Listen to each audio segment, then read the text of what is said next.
a writer and motivational speaker. This young lady's father served in the Marines for 27 years. Some of you may have had the opportunity to hear her speak at Maxwell Air Force Base on October 3rd. In the event that you missed her presentation, I now introduce to you Mrs. Tahiera Brown.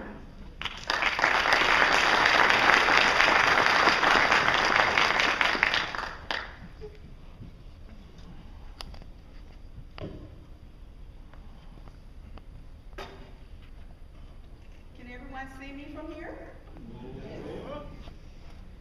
I am very honored to be here with you today. When I was asked to speak, I was very, very excited because it has been my dream to be able to speak for the military since I am a military brat. My father was a Sergeant Major in the Marine Corps.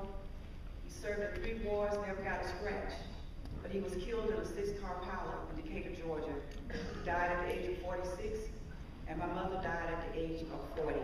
And I was left to raise our special needs child with cerebral palsy, and I still have her to this day, and she just turned 40. The name of my speech is called The Fall. Imagine running down a path as fast as you can. You're running from an enemy that you cannot see, but that enemy is always near. You can feel that it is there. The enemy is very difficult to ignore or to explain to anyone. You're trying to get away, but the enemy is just as fast as you are. And just when you think you found a way to hide, that enemy seems to be right there. Then you realize that the enemy actually resides somewhere deep inside of you. Now you've gotten to the edge of a cliff. You're tormented, and turning back to where you once came, or to let yourself fall freely into the waiting arms of heaven. You hear the voices calling out to you, and you take a step. But as soon as you begin to fall, you grab a shrub of your painful past for fear of failure or for fear of success.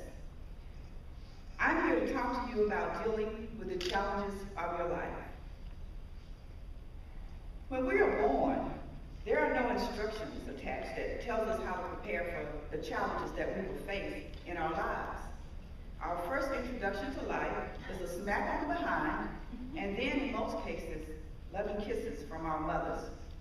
We learn about our world as if we are peering through a looking glass. We are wide awake, but blind at the same time. Some of us are docile, but some of us are ready to take aggressive charge of life. And as soon as we take our first breath, life is about choices. And how we face our challenges in life has a great deal to do with the choices we make on a daily basis. And life is like a waterfall. Life is constant. And just like a waterfall during a storm, changes in our lives occur according to the challenges we face. And we can survive the storms of life. No matter who we are or where we're from, we will all face difficulties in times, and some sooner than others. It is important to know who you're walking this road of life with. It is easy to blame someone else for everything that happens to us in our lives, but it takes courage, or knowing when to be humble, and knowing when we know it's time for us to decide our own fate. Can you be sure of where you stand in times of trouble? I remember hearing my grandmother say, "Child, trouble don't last always." She must not have been talking about the troubles of the mind and the heart. And I know this to be true. And you will discover what I mean when you get a chance to know my story.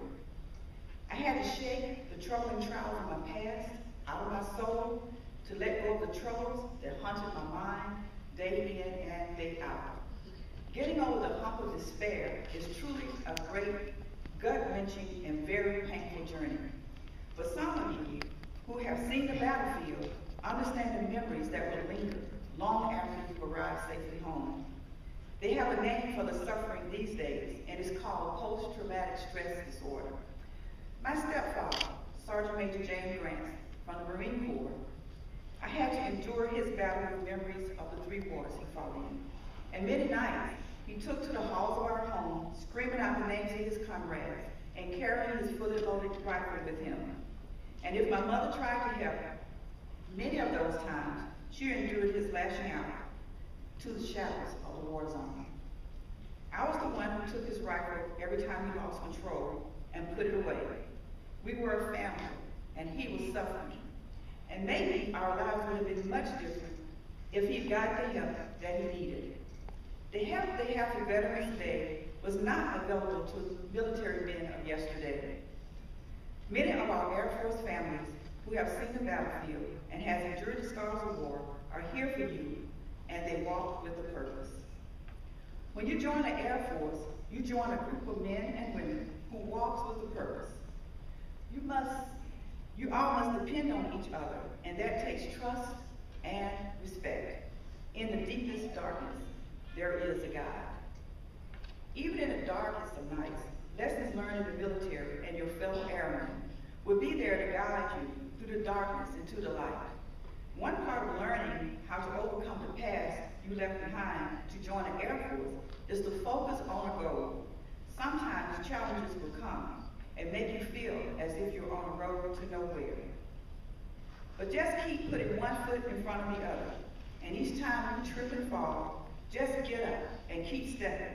And remember this, you are not alone.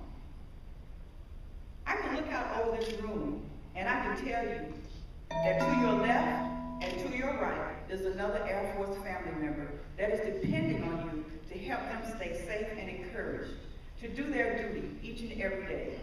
If you're here with your families, they are also depending on you, and they are there for you. If you've got memories of someone who loves you and cares for you, you are never alone. Who in this room knows how to ride a bicycle?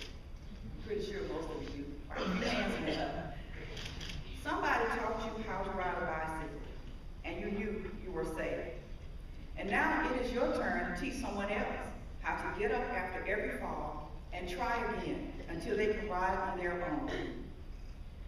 A bridge to fulfillment must be crossed. Every trial in life is like another bridge to cross. If you look back over your life, I'm sure you can remember a time when you felt terrified to face some kind of challenge. It could have been a test for school or learning to drive a car, but once you did it and got a passing score, then you felt amazing. That is what I call crossing a bridge to gain fulfillment, to succeed at something you kept telling yourself that you could not do. Imagine falling from the cliff of despair. I say fall into the impossible dream to make it reality. Imagine falling into the caring arms of family. Imagine falling into the help that is offered for your specific need. And imagine falling into the caring arms of friends that inspire you and encourage you to do your best. But remember this, it takes a team. It takes a team working together with mutual understanding, respect of character, being willing to adjust to change. And there is sunshine after the darkness. And now we will show a videotape and let you learn a little bit about my story. From tragedy to victory, from what I went through as a hostage for 2 years, to now owning my own Darkness to Light films, and I'm a television talk show host.